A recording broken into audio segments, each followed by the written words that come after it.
Today's headlines. Tigray's armed forces take hold of Ethiopia's Western Command and multiple divisions of Southern Commands, located in Gimba, Magdala University, Guguwat, and Tabasiga.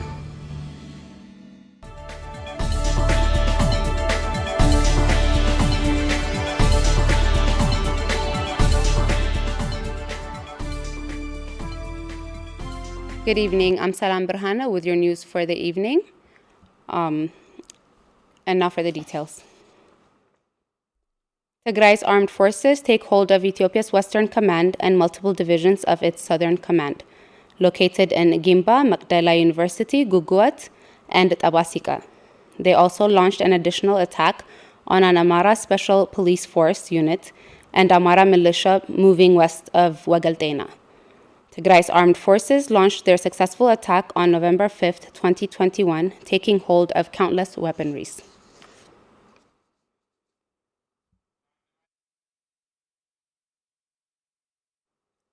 Yesterday, in an event held in Washington, D.C., members of 9 Ethiopian political parties, including Tigray's People Liberation Front, the ruling party in Tigray, Oromo Liberation Front, and 7 other political parties formed the United Front of Ethiopian Federalist and Confederalist Forces.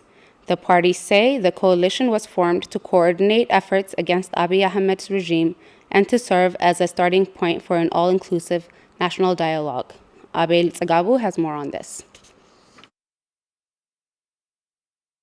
9 political parties has established the United Front of Ethiopian Federalist and Confederalist Forces, that aligns made up of Tigray People's Liberation Front, Oromo Liberation Front, Sidama National Liberation Front, Somali State Resistance, Alpha Revolutionary Democratic Unity Front, Qimant Democratic Party, Gambela People's Liberation Army, Benshangul People's Liberation Army, and Ago Democratic Movement signed the agreement on November 5. Representatives say they are joining hands in an effort to ensure that the multinational arrangement is secured in the transitional process after it has early been undermined by Abiy Ahmed's rule. We are witnessing an unstable Ethiopia on the verge of collapse with apparent negative consequences not only to itself but also with serious security implications to the region, to the larger East Africa, Red Sea, and the entire continent and beyond. Ethiopia is a country of over 115 million. If allowed to fail, it shall be of grave concern to all our partners, potentially triggering alarm over the country's current trajectory. In addition to this, following the regime's heavy defeat, sustaining in all battlefront, its administrative structures, both at the federal and regional levels, are evidently crumbling. As a response to the myriad of crises facing the various nations of the country and to reverse the harmful effects of Abiy Ahmed's autocratic rule to our peoples and beyond, we have recognized the urgent need to collaborate and join our forces towards a safe transition in the country. Hence, have established the United Front of Ethiopian Federalist and Confederalist Forces. The United Front of Ethiopian Federalist and Confederalist Forces is aligned our collective will towards unified struggle for democracy, equality, and self-determination that benefits us all mutually. Members of the newly established front say that they don't recognize Abiy Ahmed's government as the electoral process had failed to be inclusive and said it rejected any attempts to revise the Ethiopian constitution through the government formed by Abiy Ahmed. We reiterate our position that we do not recognize the illegally constituted government by the self-acclaimed Prosperity Party based on sham election to which the main opposition parties in Ethiopia were denied participation. Equally, the United Front of Ethiopian Federalist and Confederalist Forces categorically reject and shall consider it null any attempt to temper the existing constitution in any form or shape. Therefore, we call upon all the Federalist and Confederalist forces in Ethiopia to join the front, whose core goal is clearly stated and benefits the entire nations and peoples in Ethiopia. Tigrayan representative Berhane Gebra Christos said the current civil war has overwhelmed the state to a point that it may collapse, saying that all forces are committed to overthrowing this genocidal regime. We all are forced to defend ourselves. There is genocide taking place, and we are trying to relieve our peoples and ourselves from genocide. This is what's taking place today. So definitely peoples in Ethiopia are resisting. People in Ethiopia are in self-defense. This will continue until the regime accepts a peaceful path. We in the United Front and others are trying to have a change in Ethiopia so that Ethiopia could stabilize and the region could stabilize. We're forced to defend ourselves and will continue until that day.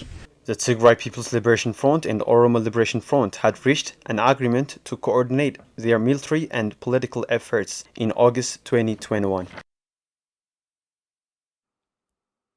We had a brief stay with Getachew Reda, a high-ranking member of Tigray People's Liberation Front, on this new alliance. Here's what he had to say.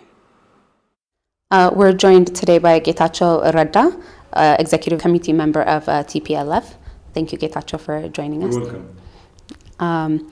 So Tigray's People Liberation Front and Oromo Liberation and 7 other parties signed an agreement yesterday to form an alliance of federal and confederal forces. What is the aim of this new coalition? Well, the aim is to bring all the forces together who have a vested interest in seeing a stable and peaceful transition in Ethiopia in a post-Abiy administration. And it's also aimed at or coordinating our efforts at holding some kind of inclusive national dialogue that would prepare grounds for a new political dispensation in Ethiopia that could deal with the fallouts of the fascistic regime and its efforts to wreak havoc in the country. These are organizations that really think they have to bring their resources together, they have to bring their efforts together to make sure that the genocidal campaign that the regime has unleashed comes to an end and quickly. We don't have a common political program. We don't have a common ideology or anything other than the fact that we have the best interest of our people at heart. That's pretty much our aim. Okay. Is there room for other like-minded parties to join the coalition? Yes, this is just a start. We know that political parties throughout Ethiopia who represent not just only national groups, Somalis, Tigrayans, Oromos, Amharas, or whatever, but also parties who have the best interest of the people of Ethiopia at large. People who are interested in people, the safety, security of people, are welcome to join. So the most common denominator for all organizations to come to the fold is to be concerned about the people of Ethiopia, not the very barren and hollow concept of Ethiopia that Abiy and his comrades have now perfected it into a very boring art form. So what we are trying to do is to make sure that people who are really concerned about people, political parties who are really concerned about their people, come together and work out a working path towards a better future. We don't necessarily have to stick together, but at least we have to make sure that there is a new political dispensation in Ethiopia that takes into account the interest of our peoples. So the people of Tigray, for example, are interested in making sure that their aspirations are met. We have been fighting to the nail to ensure that our right to self-determination, our right to self-government, our right to freedom and all that is protected, and we have achieved significant results so far, and we'll definitely make sure to join hands with other like-minded people so that the very people who have put the life of our people at risk, the very people who have unleashed genocide and a campaign of terror on our people are held to account. And we know for a fact there are a number of political organizations, a number of national groups who are interested in making sure that such an outcome, to make sure that such an outcome is a reality, and we are joining hands with people. So anyone, any organization who has the best interest of Ethiopia, not just Ethiopia, but also the people of Ethiopia, are welcome to join us. Of course, it's only a beginning. It's not a forum where we intend to parcel out power amongst ourselves. This is a forum where people who care about their people come together and decide on how to deal with the problems of their people together. And to the extent that there are people who are worried about that there are people who really worry about people in Ethiopia, the Ethiopian people, they can come together and join us. Was the alliance formed in anticipation of a dramatic change in the political atmosphere? In other words, what can be expected in the next few weeks of this conflict? Well, look, I can address this question either of two ways.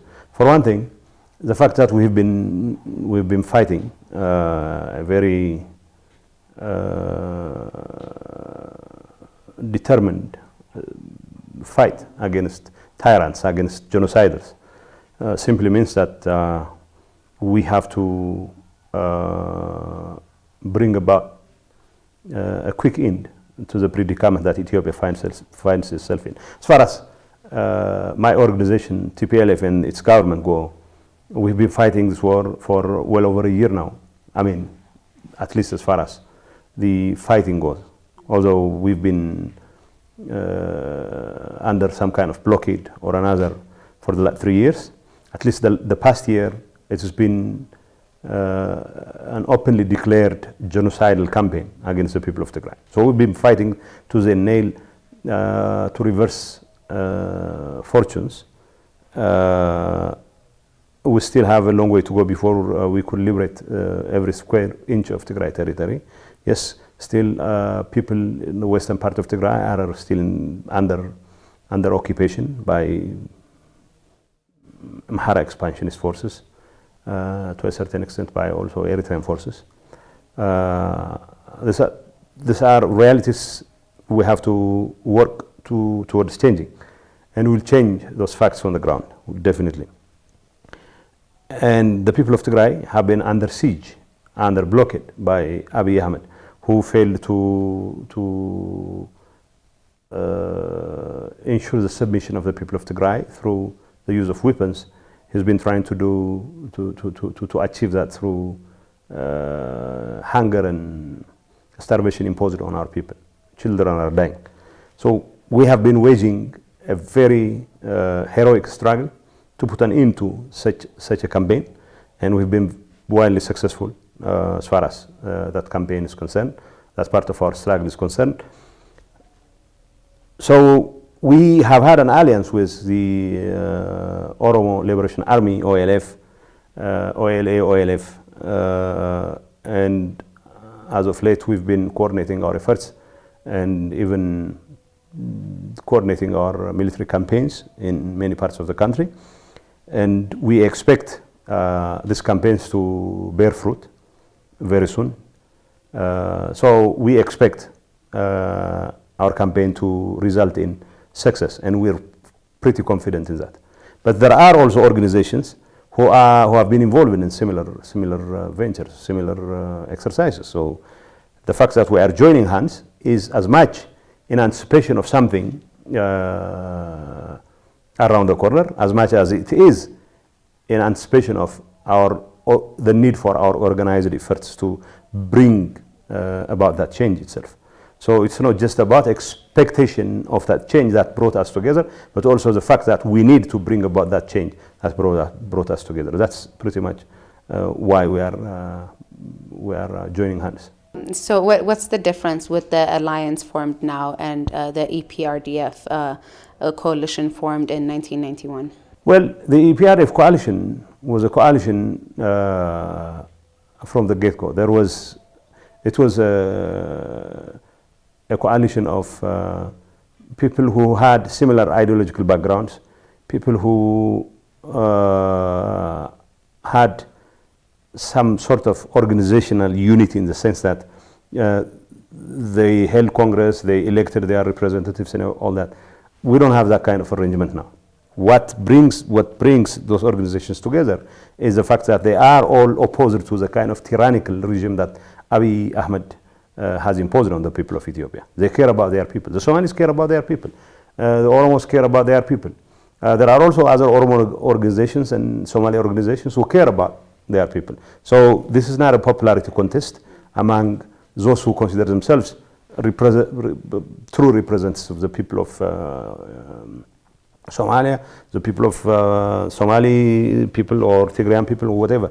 This is an organization whereby people who at the very minimum consider Abiy Ahmed's tyrannical regime as inimical to the very existence of the Ethiopian people. As a common denominator, okay? In the case of EPRDF, it was a question of bringing together people who not just had a common enemy, but also common ideology. So we're not worried about ideology at this point in time. Ideological issues as organizing principles can take center stage once we have dealt with this regime, which is now threatening the very existence of the Ethiopian state. Okay, once we deal with the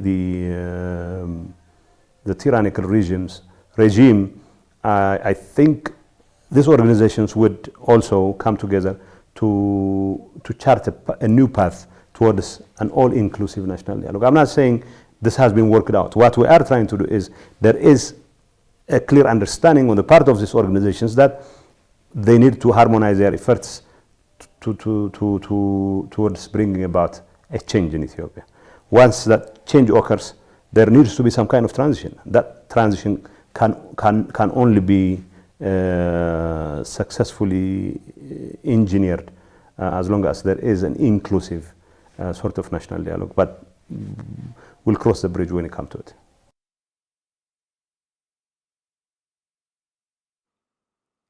On Wednesday, the Ethiopian Human Rights Commission, a state-appointed body, and the United Nations released the findings of their joint investigation on atrocities committed in Tigray. The government of Tigray, as well as Tigrayan activists across the world, have opposed the joint investigation from the outset, stating concerns about the partiality of the Ethiopian Human Rights Commission. Winta Kidana has more.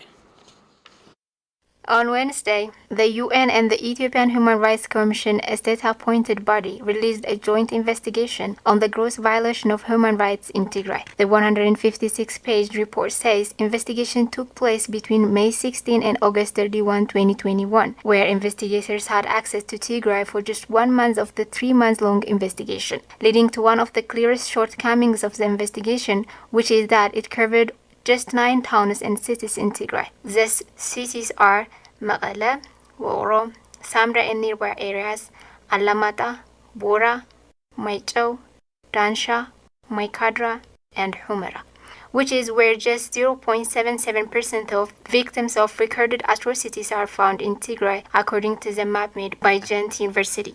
All cities at the time were under hostile control by Ethiopian forces, especially Humera, Maikadra, and Dansha still under the hostile control of Amhara militia that have committed ethnic cleansing, removing almost all the Tigrayan population and resettling a new community, removing almost all indicators of what really happened there. According to the report, even the places where the investigators were able to travel, interviewees declined to be interviewed because of the presence of the Ethiopian Human Rights Commission personnel. Well, I believe that the atrocities, the alleged atrocities in Tigray have attained an international issue, an international status, because it is believed that at least Eritrean government has been involved in the atrocities. So in such circumstances, and when one of the alleged perpetrators of the atrocities are the government, there is a high probability that the government might try to escape accountability by making an investigation which is not really genuine investigation. So this is one of the traits of the impartiality of the investigation. In fact, because of this, the finding of the research itself has shown that when in the course of the investigation, a number of potential respondents were not willing to respond to the investigators. This has been provided in the investigation report itself. In addition to that, when the atrocities attain a kind of international status, it is more credible if it is investigated by commissions, bodies who are expected to investigate an international kind of disputes like the UN itself, or the UN can commission a kind of commission, an independent body. So in relation to this, I was in fact also wondering why the Ethiopian Human Rights Commission, the Ethiopian government, was insisting in engaging the Human Rights Commission in the investigation. It might show that there is a hidden purpose of hiding certain serious crimes committed in the course of the war or the conflict. So it has seriously affected the credibility, the acceptability of the investigation report, not only internal by TPLF, by the government of Tigray, by activists, by civil society organizations. By the way, around 23 civil society organizations of Tigray have submitted their written concern about this issue to the UN before the initiation of the investigation. So it has severely affected its acceptability, credibility, not only at national level but also at international level. You can see the international media which shows that the report is not credible. We can mention a number of concerns. I have some issues on the methodologically. One of the issues of methodology of this investigation is actually the inclusion of Ethiopian Human Rights Commission, because it has resulted in perception bias against Human Rights Commission in some parts of Tigray, where some potential interviews, according to the investigation itself, declined to be interviewed. In addition to that, a number of important key informants have objected this investigation. You can take TPLF has objected, for example, and it could have been one of the important key informants. Not only TPLF, as I have previously mentioned, 23 COSOs in Tigray have expressly submitted a written objection for the engagement of Ethiopian Human Rights Commission in this. In addition to that, by the way, in the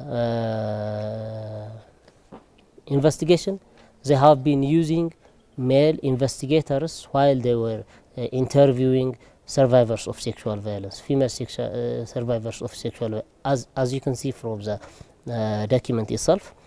This is not appropriate. In addition to that, some victims have expressed not to hold an interview in the presence of any man, according to the research itself. In addition to that, you can see the harassment and intimidation of the joint investigating team members by the security force, if they were being intimidated, we can see the pressure that can be exerted on the respondents. I can tell you some particular information that I have about this. For example, in the survivors of sexual violence in one-stop center, they were being intimidated by the police force in Mekelle. The some of the police men in Mekelle were being sent to one-stop center to intimidate them, not to tell the reality to the investigating team. This I know it. In addition to that, I don't know if this is related with the investigation process or not. However,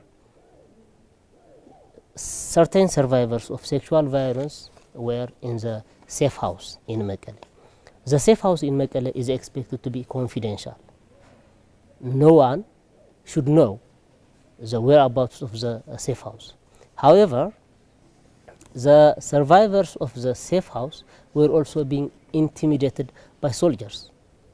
The thing is, most of them are raped by soldiers, and when they are also intimidated by soldiers, you can see how the pressure was at the time of the investigation. By the way, I expect that United Nations has information about this, because when soldiers broke into the safe house, this has been communicated to UNFPA so that the UNFPA can assist in the relocation of the survivors of sexual violence. This has been also communicated to the United States, to the Embassy of the United States, so that maybe if a certain amount of fund can be obtained to relocate them. This has been also communicated to the European Union delegation to Ethiopia. So, in the presence of such pressures, such intimidations, it is not expected that the investigating team will have real information from the respondents. Like I said, comforted at least by the fact that the civilian casualty that was feared to unfold did not really rose to the level that it was originally feared to be. This is Daniel Bekele. He made this statement on January 6, 2021, when much of Tigray was still under communications blackout and media, human rights groups barred from entering Tigray. It would take a big heart to put a face that Daniel Bekele would reach in a finding that would contradict his initial point of view. After hundreds of women were gang raped, almost all clinics, hospitals, schools, factories and other properties destroyed, ethnic cleansing and hundreds of civilians murdered brutally, we should ask what degree of damage exactly was feared. Martin Plaut, a keen observer of Ethiopian politics, has also expressed his cynicism by likening the involvement of Daniel in the investigation to a student marking their own homework. The point here is crystal clear. If the findings of an investigation are to be accepted, it is very critical that the investigation has to be done by a body that all parties trust. The Women's Association of Tigray released a statement denouncing the findings of the joint investigation by Ethiopian Human Rights Commission and the United Nations on the gross violation of human rights in Tigray. The statement said that the findings do not reflect the situation on the ground and will therefore fail to bring justice for victims. The statement also stated concerns regarding the partiality of the state-appointed Ethiopian Human Rights Commission. The association also stated its disappointment that the investigation did not properly look into abuses committed on the women and children of Tigray, specifically the use of rape as a weapon of war, as well as the failure of investigators to look into massacres committed across different parts of Tigray, including the Aksum massacre, Mariam Dengalat, and Debra Abai. The statement also highlighted the impacts of the ongoing siege on Tigray, including the health and well-being of children, and mothers forced to go without medication, proper medical care, and food, as well as other essential public services. The statement called for an independent investigation to be held and all those responsible to be held accountable.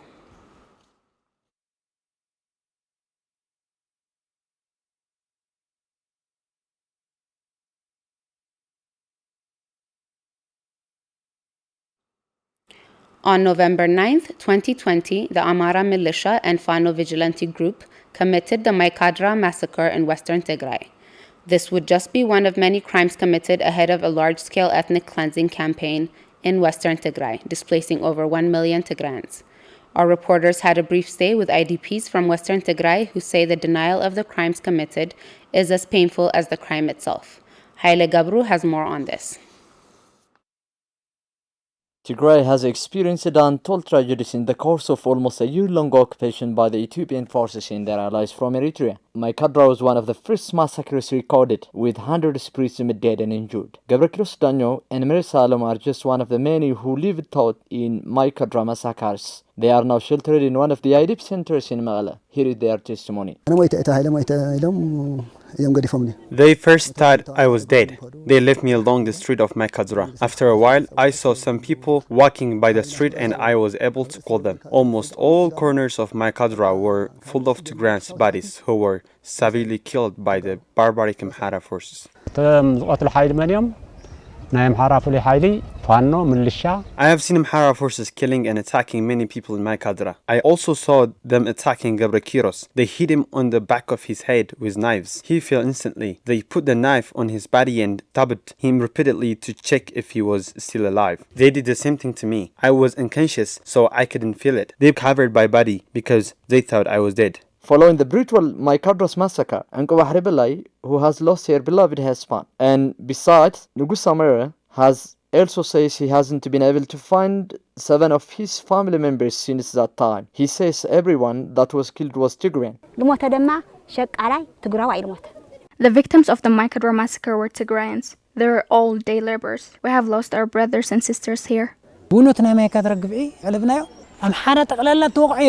The Maikadras massacre is unspeakable. I didn't witness Amhara being killed or raped. I am 72 years old. I can give you my testimony. It was the Amhara militia killing and raping Tigrayans. Eyewitnesses that we have spoken to say that hundreds of innocent civilians had been slaughtered with axes and machetes and their bodies dumped into rivers. They have burned their bodies.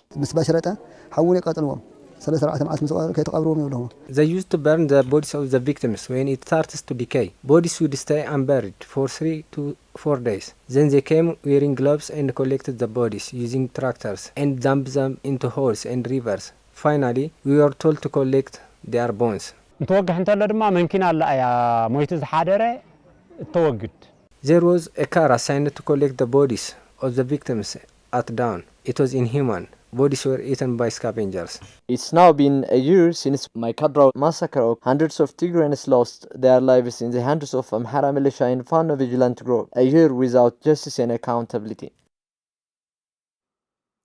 On November 28, 2020, during the religiously significant holiday of Mariam Tzion, Eritrean troops would go on a killing rampage, killing innocent civilians on the streets, in churches, and in their homes. Not only that, but the Eritrean soldiers would later deny the families the right to bury their loved ones, leaving dead bodies on the streets of the ancient city for days. Aragawi Gabra Mikhail with the details. Aksum's massacre was one of the most dreadful massacres that took place throughout Tigray. During this awful day of November 28, 2020, civilians were massacred by Eritrean troops. As it was made impossible to give the dead a proper burial by the perpetrators, most of the bodies were abandoned for days. Priest Klaimonot and Priest Mogus were among the ones who buried hundreds of bodies in mass graves in different churches, and they described the horrible incident as follows.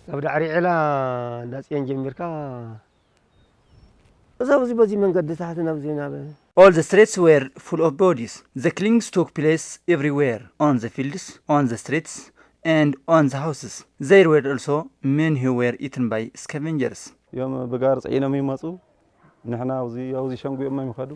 Some people collected the bodies, carried them with carts and dropped them here in the churchyard. Then we, the priests who were inside the churches, buried them in mass graves. The graveyards were kept open for days, so we can add more bodies in them. When it is full, we dug another. That was how we buried them.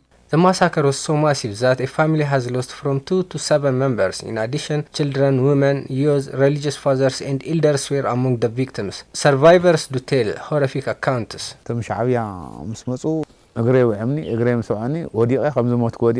The Eritrean troops came and shot me at the leg. Then I just fell on the ground like I was dead. There were 6 others who were killed in front of me. My son came to check me along with 2 of his friends, but the Eritrean troops killed 3 of them instantly. Their body was abandoned in the streets for 3 days, as no one was allowed to bury them. 2 people were killed while trying to pick up the bodies and bury them.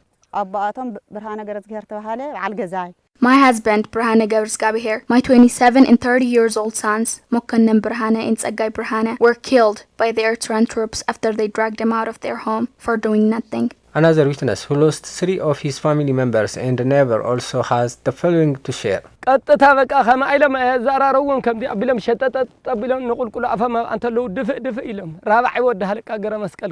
Eritrean troops didn't talk to them. They only killed 4 of them in row, in the middle of their fields out of the blue. The 4th one was the son of my neighbor, Dikon Gabremeskel. I couldn't pick up the bodies of my children, as they threatened to kill me if I tried to bury them. I was shocked and lost my consciousness. I lost the direction of my house and spent the night outside. I came back in the morning and the bodies were laid there. I cried for help and people came. We loaded the bodies on a cart and took them to the church for burial. But the Eritrean troops opened fire on the gathered people and killed 3 women. Then we dispersed, abandoning the bodies. Finally, we managed to bury them at the church of Arba'atu Insisa at around 5 p.m.